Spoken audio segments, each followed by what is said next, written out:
Assalamualaikum warahmatullahi wabarakatuh. Halo Sobat Akuntansi. Hari ini kami dari kelompok 2 dari kelas IA3 akan menjelaskan buku besar. Tapi sebelum itu izinkan kami perkenalkan diri terlebih dahulu. Perkenalkan, nama saya Mozadawiyah Azora. Saya Safira Rosalina. Saya Ivana Eliara Nababan. Dan saya Flora Zafira Aulia. Dan saya Naila Zara Putri Sanjaya. Apa itu buku besar akuntansi? Jadi, buku besar akuntansi itu adalah alat yang digunakan untuk mencatat semua transaksi keuangan suatu perusahaan. Nah, ini mencakup segala jenis transaksi mulai dari pembelian, penjualan, hingga transaksi kas. Jadi, setiap kali perusahaan melakukan transaksi, misalnya itu menerima uang, membayar listrik, membeli barang, nah, semua data itu akan mengalir ke buku besar akuntansi agar akun-akun tersebut selalu update dan akurat.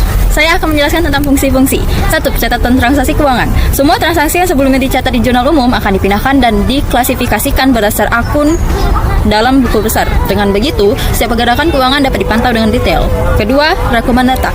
Buku besar adalah sarana untuk menyatukan informasi tersebar dari berbagai jurnal ke dalam satu platform pencatatan yang terstruktur, sehingga sangat memudahkan dalam penyusunan laporan berkala. Yang selanjutnya yaitu adalah penyusunan laporan keuangan. Buku besar adalah dasar dari penyusunan laporan keuangan karena ia menyediakan angka-angka yang akurat yang sudah melalui proses klasifikasi dan verifikasi sebelumnya. Yang keempat, untuk analisis keuangan. Melalui catatan saldo dan mutasi akun di buku besar, perusahaan dapat mengembangkan analisis mendalam, termasuk dalam penghitungan rasio keuangan yang pada akhirnya berguna untuk keputusan strategis jangka panjang. Selanjutnya itu ada komponen, yaitu yang pertama itu tanggal. Ini membantu melacak kronologi penggerakan keuangan dan menyusun laporan periodik seperti bulanan atau tahunan.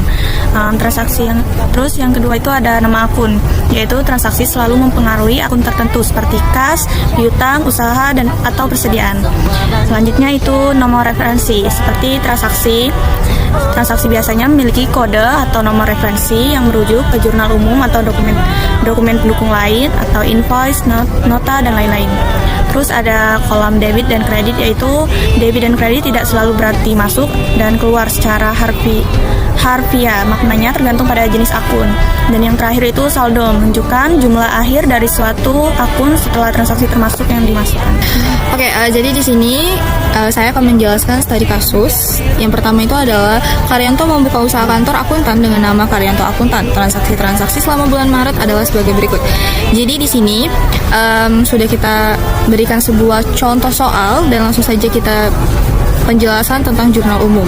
Nah, di jurnal umumnya itu, di tanggal 2 Maretnya itu adalah kas pada peralatan kantor, pada gedung kantor, dan modal Agus.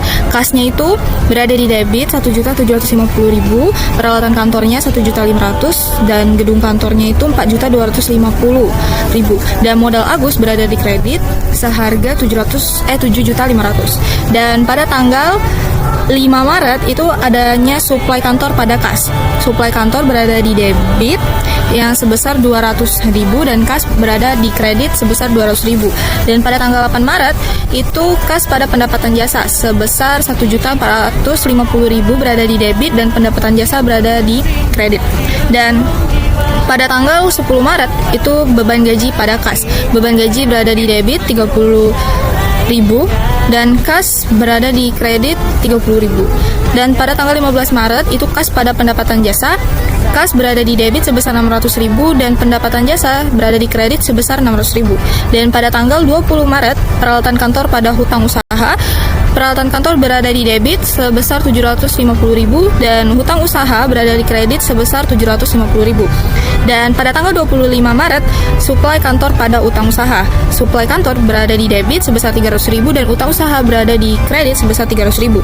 Dan pada tanggal 27 Maret, itu beban kebersihan atau retribusi sampah pada kas sebesar 15.000 dan kas berada di kredit sebesar 15.000.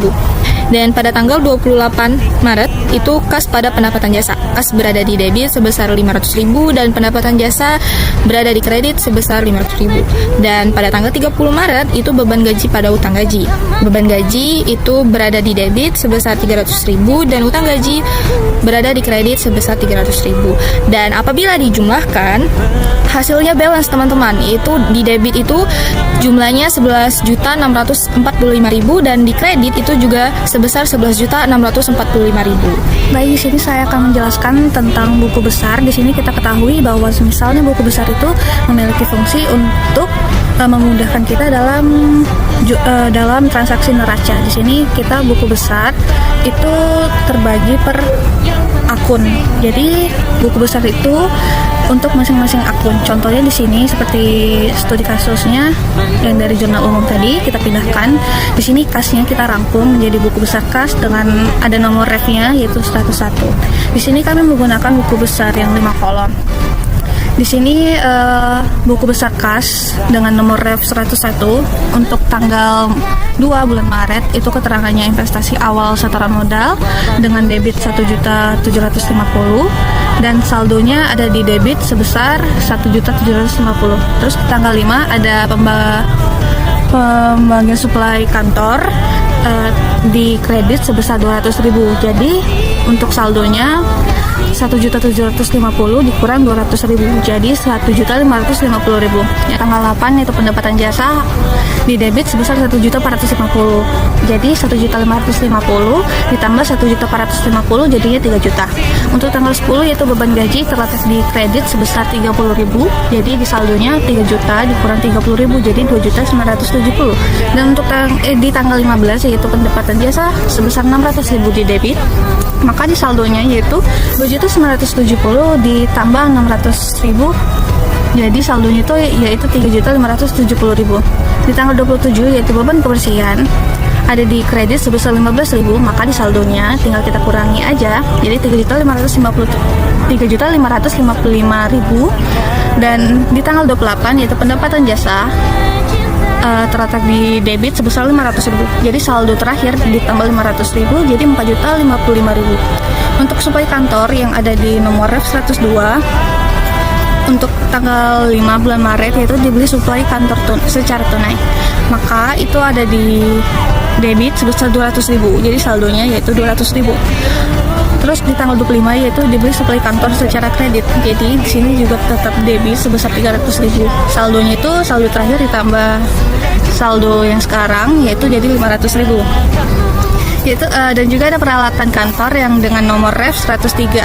Di sini untuk tanggal 2 yaitu investasi awal peralatan kantor sebesar 1.500.000 di debit, jadi saldonya itu 1.500.000. Di tanggal 20 yaitu pembelian peralatan kantor sebesar 750 di debit, jadi saldo akhir ditambah dengan 750 jadi 2.250.000. Untuk gedung kantor dengan ref 104 yaitu ada di tanggal 2 yaitu investasi awal gedung kantor sebesar 1.250.000 yang ada di debit, maka saldonya itu 4.250.000. Dan ada utang usaha yang dengan nomor ref 201 maka di sini tanggal 20 yaitu pembelian peralatan kantor secara kredit, maka di sini ada 750 di kredit, jadi saldonya yaitu 750 di kredit. Terus di tanggal 25 yaitu pembelian suplai kantor secara kredit, jadi ditulis di kredit sebesar 300.000, jadi saldonya 750 ditambah 300 jadinya 1.050.000. Untuk hutang gaji guys, yaitu ada di nomor ref 202 yaitu pada tanggal 30 Maret itu gaji yang harus dibayar dengan jumlah 300.000 di kredit, jadi saldonya itu 300.000 teman-teman.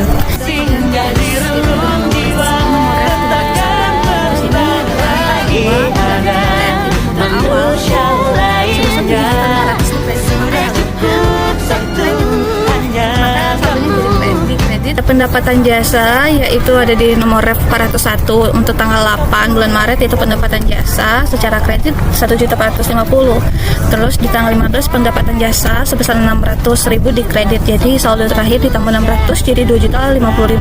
Terus di tanggal 28 pendapatan jasa di kredit sebesar 500.000, maka di saldonya jadi 2.550.000.